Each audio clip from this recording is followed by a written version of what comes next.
តម្លៃមាសក៏ដូចជាតម្លៃប្រាក់នៅតែបន្តផ្លាស់ទីជាលក្ខណៈ sideways នៅក្នុងយុគមិញបាទជំរាបសួរពុកម៉ែបងប្អូនទាំងគ្នាថ្ងៃនេះដែរខ្ញុំមកធ្វើវីដេអូដើម្បីធ្វើការអាប់ដេតនៅតម្លៃមាសក៏ដូចជាតម្លៃប្រាក់នៅព្រឹកថ្ងៃទី16ខែមករាឆ្នាំ2026បាទ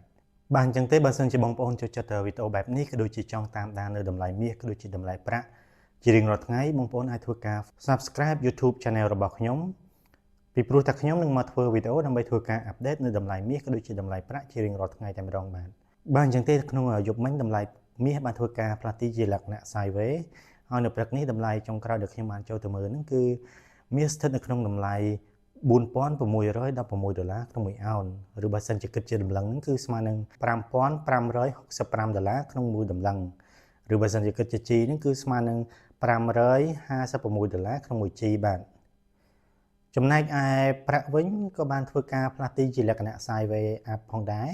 ហើយតម្លៃចុងក្រោយដែលខ្ញុំបានចូលទៅមើលក្នុងព្រឹកមិញប្រហែលជាម៉ោង6ជាងហ្នឹងគឺតម្លៃប្រាក់ស្ថិតនៅក្នុងតម្លៃ$92ក្នុង1អោនឬបើសិនជាគិតជាតម្លឹងហ្នឹងគឺស្មើនឹង$110ក្នុង1តម្លឹងឬស្មើនឹង$11ក្នុង1 G បាទហើយបើសិនជាគិតជាគីឡូក្រាមហ្នឹងគឺស្មើនឹង$2958ក្នុង1គីឡូក្រាមបាទ